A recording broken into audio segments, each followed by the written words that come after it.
What's Vladimir Putin up to? What are his motives? Is he trying to provoke a confrontation? No.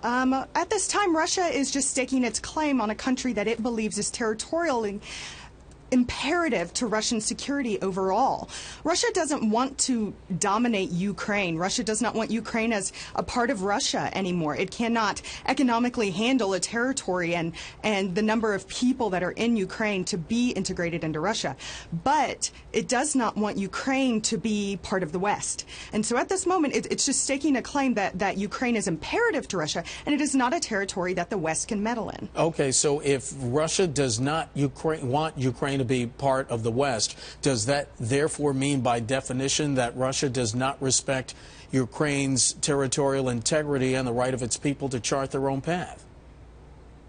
Well, it respects Ukraine as an independent country as long as that country does not seek to integrate with the West. The moves by Ukraine in order to try to integrate free trade with the EU would have actually harmed Russia's interest, as Russia and Ukraine are so economically integrated. So Russia's moves at this time is just to prevent Ukraine from integrating further with the West. Okay, I understand your point is well taken, but again, isn't that up to the Ukrainian people to decide and not Moscow?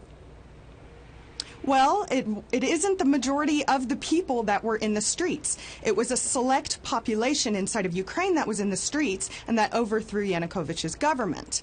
The eastern part of the country does not want to integrate with the West. So we are seeing counter demonstrations this past weekend against this government and against any integration with the West. So it isn't a Ukrainian united population at this time. Ms. Goodrich, we have received word that Russia is demanding that the crew of 2 Ukrainian warships in Crimea surrender immediately or be stormed and seized.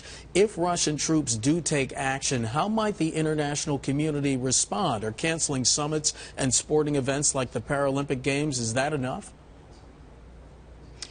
Well, the story in which Russia has demanded or given an ultimatum to the Ukrainian military ended up coming out of Ukrainian source and has already been refuted by Russian sources. So there's an incredible amount of disinformation at this time, and it seems that that story was a part of that disinformation.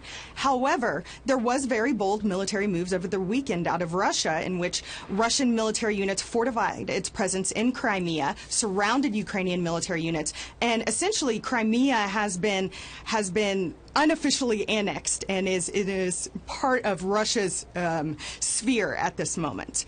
As far as any moves out of the West in order to respond, the West at this moment is looking at trying to draw up sanctions against Russia. However, this is a U.S. plan, and the U.S.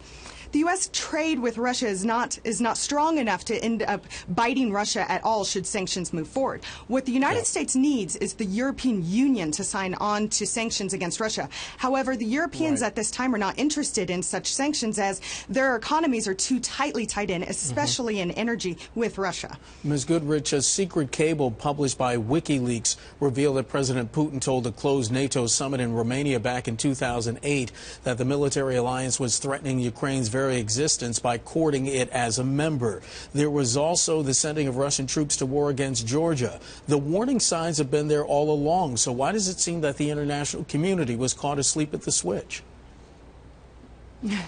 Well, Russia sent a signal in 2008 that it wasn't going to put up with Western meddling within countries it deemed critical for its own territorial integrity.